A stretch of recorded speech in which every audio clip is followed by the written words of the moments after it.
DJ Moral Stories.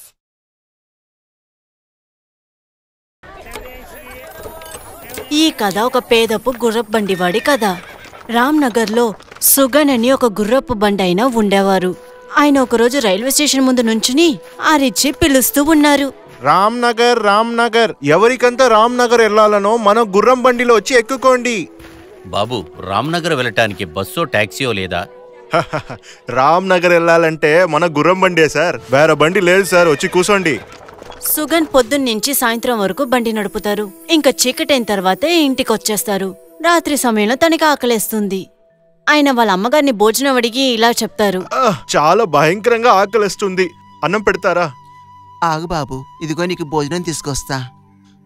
ఎప్పుడు వీడికి పెళ్ళయ్యేది, ఎప్పుడు కోడలొచ్చి వంట చేసి పెట్టేది ఏంటో. ఇలా చెప్పిన వెంటనే సుగన్ చెప్పారు, అమ్మా, ఇంటికి కోడాలు వస్తుందన్న నమ్మకం పోయిందమ్మా.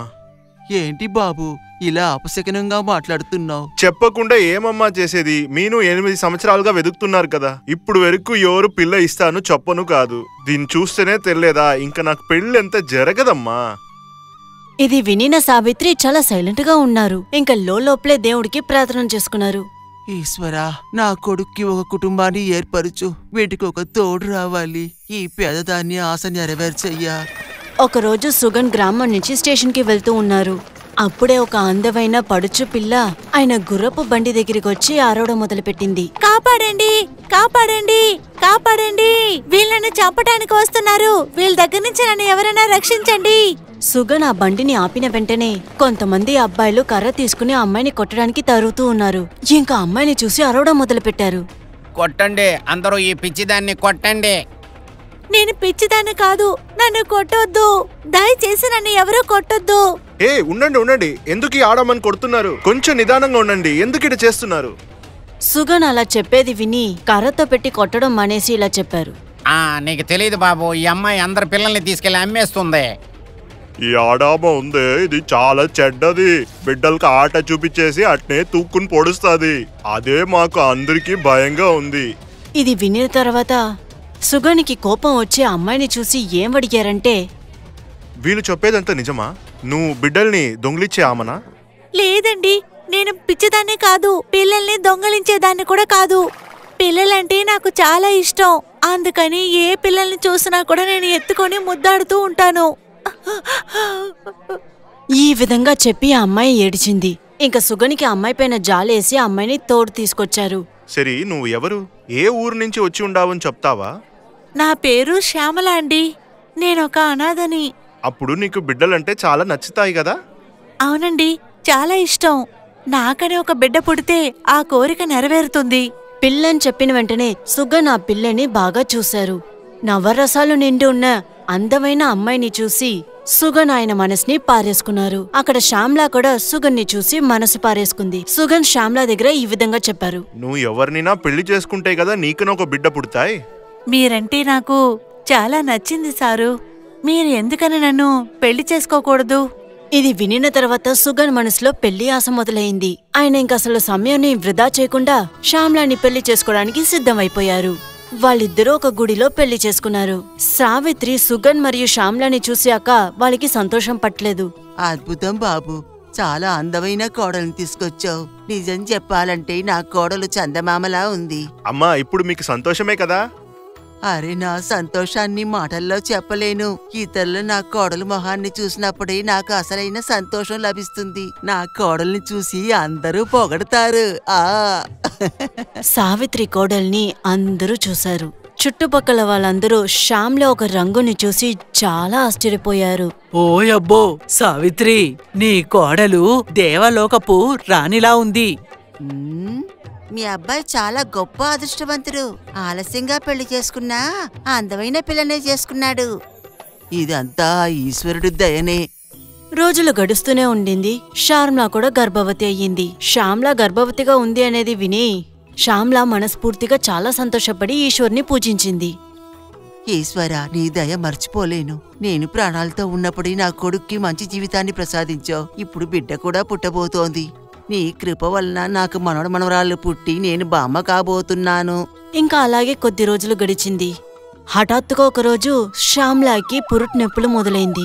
సుగన్ మరియు సావిత్రి తన్ని హాస్పిటల్కి తీసుకెళ్లారు.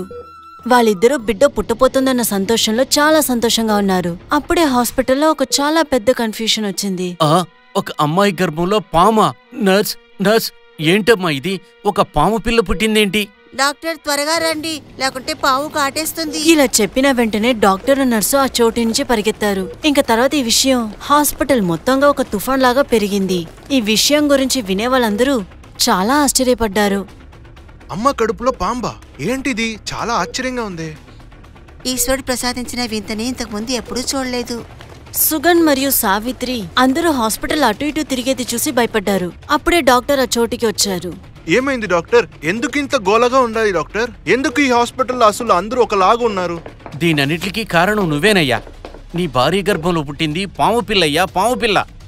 ఇది వినిన సుగన్ మరియు సావిత్రి చాలా ఆశ్చర్యపడ్డారు. ఇంకా సావిత్రి ఆ ఈశ్వరుని దగ్గర చాలా ములుగడం మొదలుపెట్టారు. ఈశ్వరుడా, మేమేం పాపం చేసావు, మమ్మల్ని ఇలా చేసావు? నా కోడలు కడుపున ఎలా పాము పుట్టింది? కొద్ది సమయంలో శ్యామ్లా కళ్ళు తెరిచింది. తన బిడ్డని వెతకడం మొదలుపెట్టింది. అరే నా బిడ్డ ఎక్కడికి పోయింది? డాక్టర్, నర్స్, నా బిడ్డ ఎక్కడికి పోయింది? అప్పుడే తన చెవులో పాము శబ్దం వినిపించింది. అమ్మా, నేనిక్కడ ఉన్నానమ్మా. నేనే అమ్మా నీ కొడుకు. ఏంటి? నిన్న నేను కన్నాను?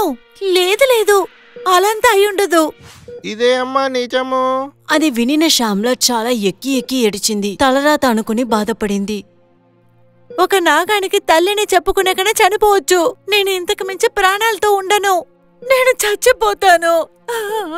ఈ విధంగా చెప్పి శ్యామ్లా ఏడుస్తూ ఉండింది. అప్పుడే వెంటనే ఆకాశం నల్ల రంగులో మారింది. ఉరుములు మెరుములు శబ్దం వినిపించింది. అప్పుడు ఒక నాగపాము కిటికీ వైపు శ్యామ్లా గదిలోకి వచ్చింది. అది చూసిన శ్యామ్లా భయంతో ఇలా చెప్పింది. అయ్యో భగవంతుడా, నాకే ఎందుకు ఇలా జరుగుతోంది? ఈ పాము ఎందుకు నన్నే వెంట పడుతుంది? అప్పుడు ఆ నాగపావు శ్యామ్లాతో ఇలా చెప్పింది. శ్యామా, నువ్వేం భయపడకు సోదరి. ఇలా మాట్లాడుతూనే ఆ నాగపావు ఒక అందమైన అమ్మాయిలా మారింది. శ్యామ తన్ని ఆశ్చర్యంగా చూసి ఈ విధంగా చెప్పింది. ఎవరు నువ్వు? తర్వాత నీకు నాకు ఏంటి సంబంధం? నేను నీ చెల్లెలు త్రిష. తర్వాత వీడు నీ కొడుకు శ్యాము. నువ్వు మాలాంటి నాగకన్యవి. ఇది వినిన వెంటే శ్యామ్లా చాలా బాధపడింది. త్రిష తనకి జరిగినంతా చెప్పింది. శ్యామా, నువ్వు మన నాగలోకంలోని అందమైన కన్యవి. ఒకసారి నీకు తెలియకుండా నువ్వు భూమికి వచ్చావు. అప్పుడు ఓయబ్బో, అందమైన మనుషులు, యువతులు ఇప్పుడే పెళ్లి చేసుకోవాలని నా మనసు చెప్తుంది. జీవితాంతరం ఆయనతోనే బతకాలని నాకు అనిపిస్తుంది. శ్యామ్లా ఇలా చెప్తూనే ఉండింది. అప్పుడు నాగలోకానికి చెందిన నాగరాజు అక్కడికొచ్చారు. అప్పుడింక శ్యామ్లా పైన కోపంతో తనకి శాపం వదిలారు. నీకింక మనుషుల మీద ఆశగా ఉంటే నువ్వు మనిషి రూపంలోనే ఇక్కడ నువ్వు ఉంటావు. ఇదే నీకు జరగబోతుంది. ఇది వినిన శ్యామ్లా ఏడవడం మొదలుపెట్టింది. అప్పుడే వాళ్ళ అమ్మా నాన్న, వాళ్ళ చెల్లెలు త్రిష అక్కడికొచ్చారు. వాళ్ళు నాగరాజుడు ఇచ్చిన శాపం గురించి విని చాలా బాధపడ్డారు. ఇంకా ఆయనకు ఒక కోరిక పెట్టారు. కొంచెం కరుణ చూపిస్తారా ఋషి గారు? నా కూతురుకి ఇట్లా ఒక శాపంని ఇకండి. దయచేసి మీ శాపంని తిప్పి తీసుకోండి. అది కుదరదు. నా శాపాన్ని నేను తిరిగి తీసుకోలేను. ఇది వినిన తర్వాత శ్యామ్లా కుటుంబంలో అందరూ ఏడవడం మొదలుపెట్టారు. ఆ మునీశ్వరుడు వాళ్ళపైన జాలి చూపించి ఏమన్నారంటే, నీ కూతురు మళ్ళీ నాగలోకానికి రావాలంటే ఒకే ఒక ఉపాయమే ఉంది. అది ఏమని చెప్పండి అయ్యా. ఈమె మనుషుల్లో ఒక్కరిని పెళ్లి చేసుకొని తీరాలి. తర్వాత ఈమె గర్భంలో ఒక నాగం పుట్టిందంటే అప్పుడే తను నాగలోకానికి మళ్ళీ వస్తుంది. తనకు నాగలోకం మళ్ళీ అక్కర్లేదంటే తను తన పిల్లలు కలిపి భూలోకంలోనే ఉంటారు. ముందు అది అర్థం చేసుకో. ఇది వినిన శ్యామ్లా చాలా కన్ఫ్యూజ్ అయిపోయింది. అప్పుడు త్రిష తనకేం చెప్పిందంటే, ఇప్పుడు నిర్ణయం నీ చేతిలో ఉంది శ్యామా. నువ్వు మళ్ళీ నాగకన్యవు కావాలని ఆశపడితే నీ ఆశ నెరవేర్చుకోవడానికి మాతో పాటు నాగలోకానికి రా. అప్పుడే శ్యామ్లా చూపు సుగన్ మరియు సావిత్రి పైన పడింది. వాళ్ళిద్దరూ ఒక కిటికీ పక్కన నుంచుని జరిగేవని వాళ్ళ కల్లారా చూస్తూ ఉన్నారు. వాళ్ళని చూసిన వెంటనే శ్యామ్లా వాళ్ళ నాగలోకానే మర్చిపోయింది. అప్పుడు ఇంకేం చెప్పిందంటే, నేను మా ఆయన్ని, మా అత్తగారిని వదిలి ఎక్కడికి రాను. వాళ్ళ ప్రేమని, అభిమానాన్ని నేను అసలు వదులుకోలేను. అందుకని చివరి వరకు నేను ఒక మనిషి జన్మగానే ఉండిపోతాను. శ్యామ్లా ఇలాంటి ఒక విషయం చెప్పిన వెంటనే తన బిడ్డ నాగలోకాల నుంచి తిరిగొచ్చి ఒక మనిషి బిడ్డలా మారింది. తను పరిగెత్తుకుంటూ వెళ్లి ఆ బిడ్డని ఎత్తుకుంది. ఏడవకరా బంగారం, ఎటువంటి పరిస్థితిలో కూడా నేను నీకు దూరం కాను.